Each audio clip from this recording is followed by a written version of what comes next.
Good afternoon. Common questions we come across, and the common non-conformities we come across in the different hospitals.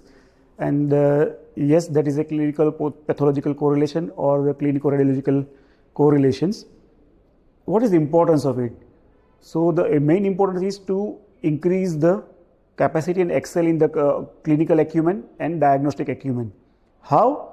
For example, there is a clinical suspicion of some pathology, for example, renal stone or some tumor or some specific aspect. So whether radiology is whatever the diagnosis come.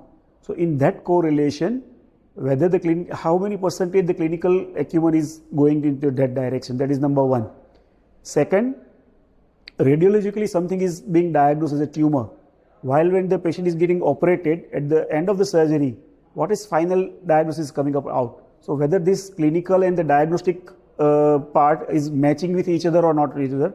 So that is very important aspect for clinico-radiological correlation. Similarly, for histopathologically, whatever the clinically diagnosed, whether it is appendicitis, so whether actually in histopathology that diagnosis is coming up or not, or when the malignant versus benign, the clinical diagnosis is there, whether the pathologically the same thing is coming or not. So that will take care of both the clinical presentation and the what. For example, histopathologically there is a diagnosis of some tumor, but when we do the follow-up of the patient, though there is a benign tumor was said, but actually it turns out to be malignant over a period of time.